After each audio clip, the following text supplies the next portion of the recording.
അടുത്തതെന്ന് പറഞ്ഞു കഴിഞ്ഞാൽ നമുക്ക് ഇന്ന് പൊളിക്കാനായിട്ട് വന്നിരിക്കുന്ന വണ്ടിയാണ് നമ്മുടെ മാരുതി സുസുക്കിയുടെ സ്വിഫ്റ്റ് എന്ന് പറഞ്ഞു കഴിഞ്ഞാൽ ഇന്നും അതെന്ന് പറഞ്ഞാൽ ഇന്നും ഒരുപാട് ആൾക്കാർ പുതിയ ഷേപ്പ് ആയിക്കോട്ടെ പഴയ ഷേപ്പ് ആയിക്കോട്ടെ യൂസ് ചെയ്തുകൊണ്ടിരിക്കുന്ന എല്ലാവർക്കും ഒരുപോലെ ഇഷ്ടപ്പെടുന്ന ഒരു ഹാച്ച് ബാക്ക് വണ്ടിയാണ് മാരുതി സുസുക്കിയുടെ സ്വിഫ്റ്റ് എന്ന് പറഞ്ഞു കഴിഞ്ഞാൽ. പക്ഷെ എന്ത് പറഞ്ഞിട്ട് എന്താ കാര്യം, നമ്മൾ ദേ ഇന്ന് ഈ വണ്ടി പൊളിക്കാനായിട്ട് പോവാണ്.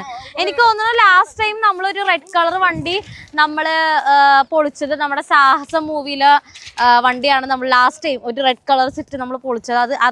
അതിനുശേഷം സ്വിഫ്റ്റ് വന്നിട്ടുണ്ടായിരുന്നു, ബ്ലാക്ക് ഒക്കെയാണ് വന്നിട്ടുണ്ടായിരുന്നത്. ബ്ലാക്ക് സിൽവർ വൈറ്റ് ഒക്കെയാണ് വന്നിട്ടുണ്ടായിരുന്നത്.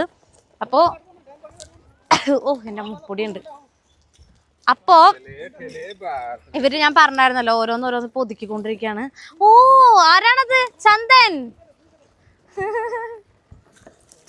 ഇവരെ ഓരോ സൈഡിലേക്ക് നമ്മളിവിടെ പുതിയ പ്ലോട്ട് എടുത്തല്ലോ, അപ്പൊ ഇങ്ങനെ ഓരോന്ന് ഇങ്ങനെ കറക്റ്റ് ആയിട്ട് ഇങ്ങനെ അട്ടി അടക്കി വെക്കുവാണ് കേട്ടോ. ഐ മീൻ ഒതുക്കിയിടുവാണ്. അതാ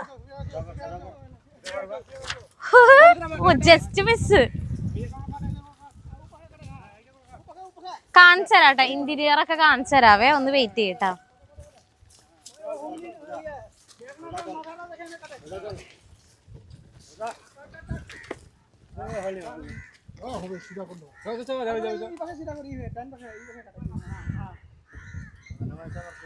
അതെ, എന്ന് പറഞ്ഞാല് ഇങ്ങോട്ടേക്ക് തിരിക്കാനായിരിക്കും ഒരു ഉദ്ദേശം. കണ്ട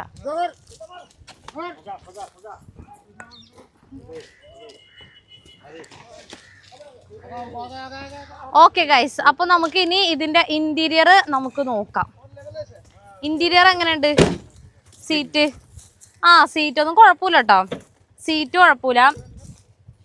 പിന്നെ അതുപോലെ തന്നെ സ്റ്റിയറിംഗ് വീല്, ഇത് സ്പീഡോമീറ്റർ, ഡോർ പാഡ്, ഡാഷ്ബോർഡ്, പിന്നെ 2 സൈഡിലെ മിറർ ഇല്ല, ഒരു സൈഡില ലെഫ്റ്റ് സൈഡ് മിറർ അവൈലബിൾ ആണ്. സീറ്റ് നല്ലതാണ് കേട്ടോ. പിന്നെ ബോഡിയൊന്നും ഇങ്ങനെ നോക്കിയിട്ട് മനസ്സിലാവില്ല, കാരണം ഈ മാറ്റ് ഫുൾ എടുത്ത് മാറ്റിയാലും എന്തെങ്കിലും പറയാൻ പറ്റുമോ. പിന്നെന്താ, അത്രേ ഉള്ളു ഗൈസ്. അപ്പോൾ സ്വിഫ്റ്റ് എന്തെങ്കിലും പാർട്സ് നിങ്ങൾക്ക് വേണമെന്നുണ്ടെങ്കിൽ നമ്പർ കൊടുക്കുന്നുണ്ട്, അതിലേക്ക് വിളിക്കാം.